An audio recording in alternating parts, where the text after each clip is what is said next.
So when I was a student here, I may have told you that before, um, over 10 years ago. I was in the pro-life movement at that time. I came out about 10 years ago, 2015, became an abolitionist because I saw that the pro-life movement is regulating murder. And the last several years, I've seen pro-life groups and politicians and pro-life leaders kill bills that will protect every baby in the womb, abolition bills, equal bills that will provide equal justice and equal protection for every baby in the womb. Like what you said earlier, what you're right about, every human being is made in God's image. We should all be protected. The pro-life movement, again, not all the people in the movement, but mainly like Kansas for Life, most pro-life groups, politicians, and leaders, they oppose any legislation that would protect every baby in the womb, because they realize if we have a bill that will protect a baby in the womb, then what will happen to those who murder their children, primarily the moms? Well, they should be punished. And if it's like once child sacrifice has been abolished, criminalized, then once that happens, then everybody who's suspected of murdering their child, primarily the mothers. I mean, the mothers are the ones taking the pills, on this campus included. They're the ones that go to Planned Parenthood. Planned Parenthood, they don't like go out looking for babies to murder. Moms and dads bring them to them, so they would be put on trial. And if they're found to be guilty, then biblically they should be put to death, the death penalty, life for life. That's what the Bible says, that in Genesis 9:6, whoever sheds man's blood, by man shall his blood be shed, for in the image of God he created man. That's why that if you take someone's life with malice aforethought, murder, then you forfeit your life for life. Isn't that in the Old Testament when Jesus comes and? Well, it's all part of the Bible, right? Yeah. And but also in the Old Testament, in Leviticus, it also says if you plant crops side by side, you should be stoned to death. Where does it say that? In Leviticus. And where in Leviticus? First time I've heard that one. I could pull it up, but that's like the old days. You know? Well, because right now we're not. I don't think people are killing each other because you killed this person that you should be killed. I think you should just go to prison for life. You don't think the death penalty should apply to anyone? No, because we are not God. It's only God that should give the right to live. We should not be we should not justify that we can pick when someone gets to die or live.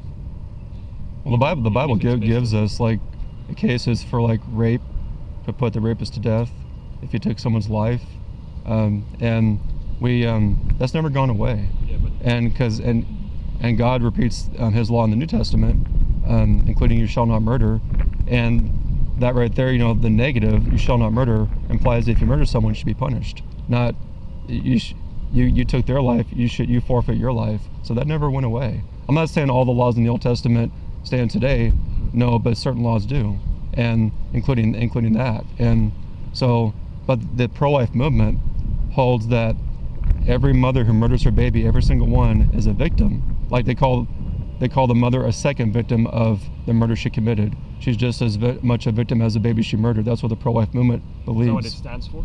What's that? Is that what the pro-life movement stands for? Well, it's the view they've held for decades. That because when you define pro-life, mm-hmm. I don't think about when you say pro-life mm-hmm. to a layman, right? Someone that supports life. So I don't think pro-life people should be putting anybody to.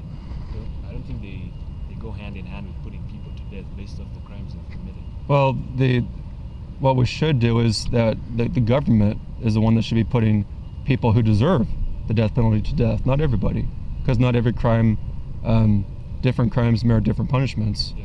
But the crime of murder should be the person, once it's proven that they committed the crime and that, with malice aforethought, that they are truly guilty, then they should be put to death. And I'm not saying everyone who participates. I mean, there are different levels of complicity, but the pro-life movement believes that, and there's sources where you see they put out a letter in 2022, National Right to Life, that said basically no woman who murders her babies should ever be punished at all. So the pro-life movement, not only do they believe that moms should, they don't believe they should be put to death, they believe they should never be punished at all. Not even a slap on the wrist, nothing. No jail time, not even a ticket, nothing. And because they believe that the mom is the second victim of the murder she committed. Right. Is totally anti-biblical. It's not justice at all. Basically, saying to moms who, if you murder your baby in the womb before he's outside the womb, then you can do it as often as you want because you're a victim, and we will never support punishing you in any way. And it's like, how is it biblical justice? How is that? Yeah, I think they should be punished, but they should not be killed.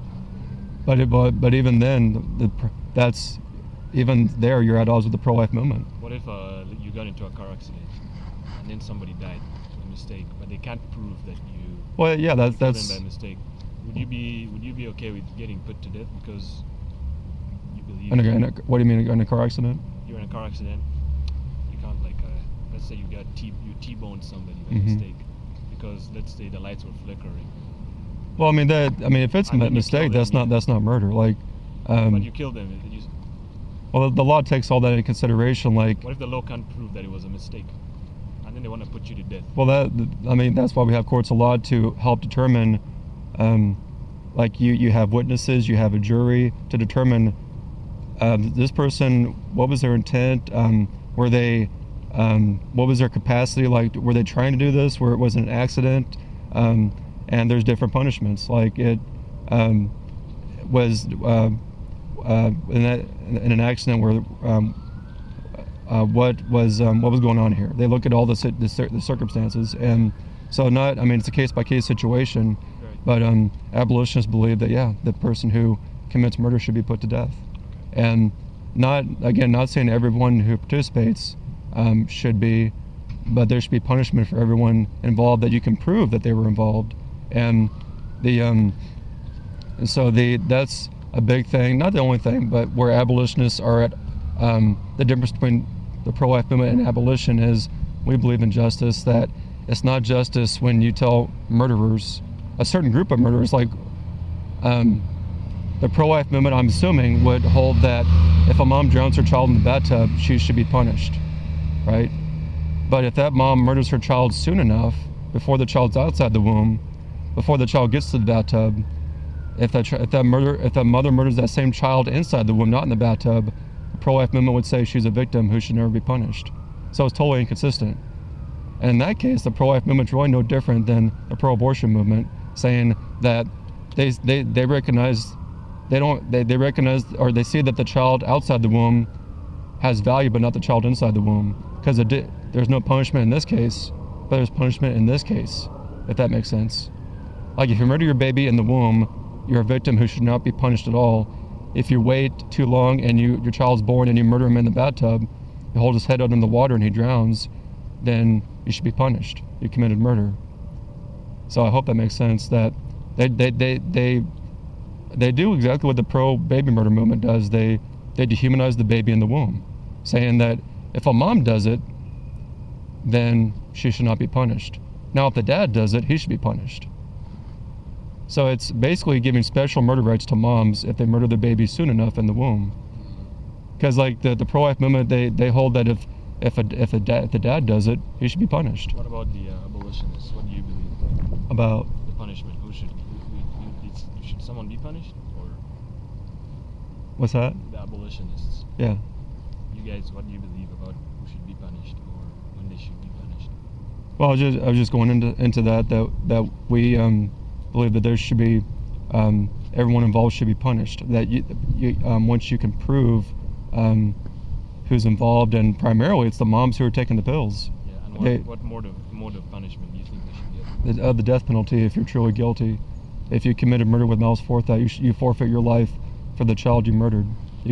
You took his life, you forfeit your life. Yeah, I'm gonna do some research into that. Yeah. I wish we could have this conversation, but I got finals this week. I hope to see you again, Nicholas. Yeah, and that likewise, Timothy, and I appreciate you asking these questions. And did you have any more questions on the birth control pill? Yeah, lots more, but I really got to go. Well, It's finals week, I can always shoot you a text. I got your number. yeah. Okay. Awesome. Yeah. All right, man. Okay. Nice to Thanks see for coming by, Timothy. you. All right, Appreciate it. have a good one, man. Mm-hmm.